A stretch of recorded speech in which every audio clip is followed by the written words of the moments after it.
Nice to meet you all. My name is Domhnall. I work as a public health specialist registrar in Dr. Stephen's Hospital, and my background is that I worked as a doctor for 7 or 8 years now.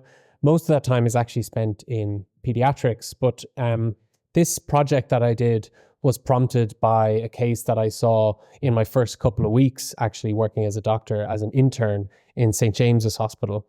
And it sort of, when I pulled on the thread, it kind of went from there. So it's called the Case for Greater Focus on Wernicke-Korsakoff Syndrome. So this essentially is based on a single case of a patient that I encountered, which then led to a case review that we did in our hospital, and then I'll discuss the relevance this has for public health.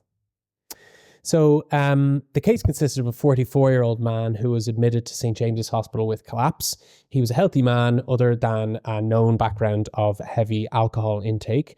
He had 2 kids. He's from a working class area in St. James's catchment, and he presented essentially with collapse, confusion, and a GI bleed. Unfortunately, his confusion didn't resolve, and over a period of weeks, it developed into what's known as Wernicke's encephalopathy or Korsakoff psychosis, or the two known together as Wernicke-Korsakoff syndrome, which consists of confabulation, anterograde amnesia, and disinhibition. And he had all of these things. Unfortunately, after a 4-month inpatient stay, he was discharged to long-term care with that diagnosis. So I'm not sure in terms of the familiarity people might have, whether you're clinical or non-clinical, or you've never heard of this, or you're well familiar with it. But in any case, Wernicke-Korsakoff syndrome is an umbrella term for 2 separate disorders that over time appear to be kind of the same thing: Wernicke's encephalopathy and Korsakoff syndrome. Wernicke's encephalopathy is the acute one, which consists classically of confusion, ophthalmoplegia, and imbalance. And it can, or sometimes cannot, progress to permanent brain damage in the form of what's known as Korsakoff psychosis or Korsakoff syndrome. But they overlap heavily.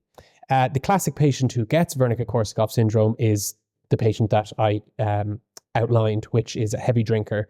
Other forms of malnutrition can lead to it, such as bariatric surgery or malabsorptive syndromes. But what's interesting is that alcohol seems specifically to affect the absorption of thiamine, which causes this syndrome. So this case was obviously a disaster because it saw a previously healthy guy incapacitated permanently, and he was to spend the rest of his life in a nursing home. And we were interested to find out whether there were other patients like him. So we used HYPE to look at a 14-year period from 2005 to 2018. I should apologize, first of all. I'd hoped to update those numbers with the years that have passed since then, but there was an issue with coding and obtaining the record. So these are the original data from 14 years. We identified 73 admissions of 57 different patients to St. James's who had been coded with the ICD-10 diagnosis corresponding to Wernicke-Korsakoff syndrome.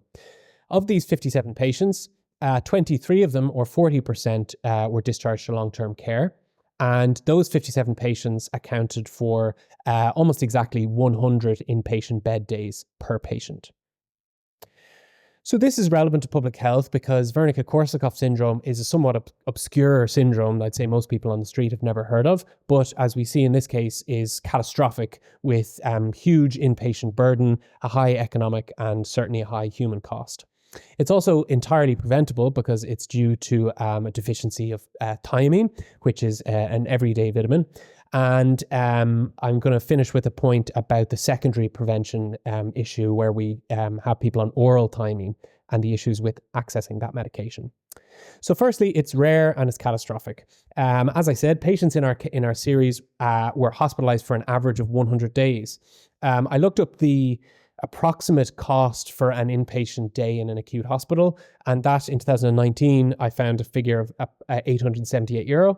So just the inpatient stay of just the patients in this case review, that equates to more than €5 million in direct financial costs, and that's without incorporating the financial costs of this guy being in residential care for the rest of his life, which might be many decades, the lost economic output in the fact that he won't be able to work again, and of course the disastrous human cost to him and his family. Secondly, Wernicke-Korsakoff syndrome is fully preventable, and it's been known to be preventable for a long time now. So this is a case for an article from NEJM, which I thought I would just screenshot. It's from 1978, and I'm not sure if you can read that, but essentially the line there is that the authors say that it's economically advantageous to prevent the Wernicke-Korsakoff syndrome by fortification of alcoholic beverages with thiamine. And they estimate a cost-benefit ratio of between 1 to 23 and 1 to 4, i.e. what you would spend on preventing this syndrome would be returned in kind in savings. This is just another screenshot from that same paper to show that they had almost exactly the same long-term care rate. So we found that 40% of patients went to long-term care, and this crowd in America found exactly the same thing 40 years ago. Australia is an interesting example. This is a screenshot of a paper from 1996. What they did in Australia, actually, for this exact problem, it seems like it was particularly Indigenous communities. They had a high incidence of Wernicke-Korsakoff syndrome, and they wanted to fortify alcoholic beverages. They actually couldn't do that. It was essentially politically not viable. So the next best thing was they have fortified, since 1992, I think, they fortify bread flour in Australia with thiamine. And since then, the incidence of Wernicke-Korsakoff syndrome has gone down. I don't know if that's causation, but it has gone down. This is another one just showing that, after they brought in thiamine enrichment in Australia, the number of acute Wernicke-Korsakoff syndrome cases went down. I don't know if that's necessarily causal. So last but not least, I thought I'd briefly mention a kind of an administrative issue, which is that those patients who are, if you're this type of guy and you're discharged home, often these patients are discharged on oral thiamine, which is typically 300 milligrams once a day. It turns out that is actually not reimbursed under PCRS. So if you're a medical card patient and you go to your pharmacist with your script, all your meds might be reimbursed, but this one isn't. It's not covered. So you have to pay for it out of pocket. And to generalize, I think a lot of these patients might not have a complete understanding of why they're on this medication. It mightn't have been explained, or they might have forgotten. And just asking a couple of pharmacist colleagues of mine, I think a lot of the time people don't end up taking it all that well. So that's essentially just summarizing what I just said. So in summary, Wernicke-Korsakoff syndrome is rare, it's catastrophic, but it's completely preventable, and it affects a very marginalized and vulnerable patient group. Fortifying alcoholic beverages would probably be great, but it might be politically impractical. Fortifying bread would be the next best thing.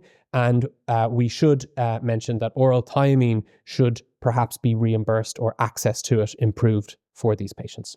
So thank you very much.